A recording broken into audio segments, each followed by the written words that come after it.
What's up everyone? Today we're going to talk about RPE. Let's get started. So RPE stands for rate of perceived exertion, and it's a scale that allows individuals to subjectively rate their level of exertion during an exercise. What? Basically it allows someone to say how easy or hard the set they just did was, but in a way that they can systematically rate or score it. RPE was created in 1982 by Dr. Gunnar Borg, and it was referred to as the Borg scale or category scale. The original Borg scale was a rating from 6 to 20, and the idea was that the person's score was correlated with their exercise heart rate. So if your perceived exertion was an 11, the thought was that your heart rate at the time was around 110 beats per minute. Later on, people realized how weird a scale from 6 to 20 was. So they created a revised category ratio scale, which was from 0 to 10. So the original idea behind rating someone's perceived exertion, or RPE, started in the cardiovascular and aerobic training world, but since then it's made its way into the resistance training world too. The concept of RPE was first brought up in resistance training by a guy named Mike Teixeira, who, if you don't follow his content, go check out Reactive Training System, awesome stuff. In resistance training, RPE isn't correlated with heart rate, but it's correlated with how many reps you had left in the tank.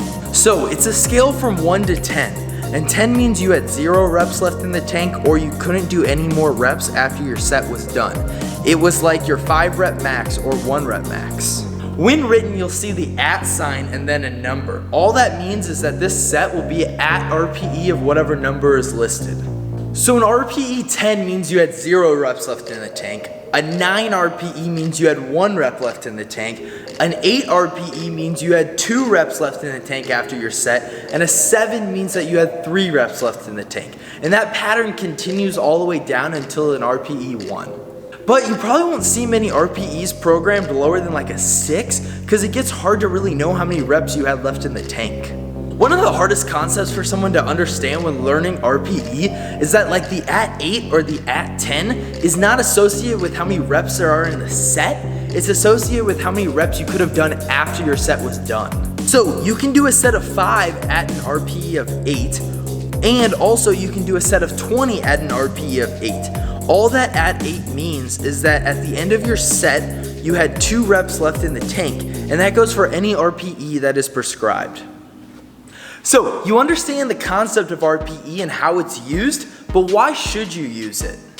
You, me, and every other human in the world are living, adaptable, and constantly changing organisms, not machines. There's so many factors that are contributing to our stresses, emotions, physical abilities, and every other aspect of our lives. So to think your 1 rep max or even a percentage of that number is 100% accurate and stays consistent until you PR again might be something to ponder. Your given max or ability for any lift fluctuates every single day.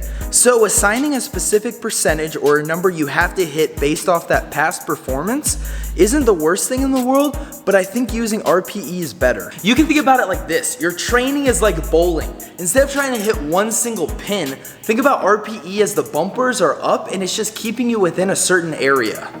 Your body adapts and gets stronger from accumulating stress and adapting from it over time. Your body doesn't really know the difference between 300 pounds and 305 pounds in the long run. Obviously, your day-to-day, it might feel like a big difference, but all your body feels is the accumulation of stress. So on days you have a lot of buildup of other life stresses or training stress, 300 pounds might be the right call, even if it's 83% instead of 85%. But maybe the next day, 315 is the right call, even though it's 87% and not 85%. It's what you need in the day, not because you hit a nice PR 6 months ago at your meet.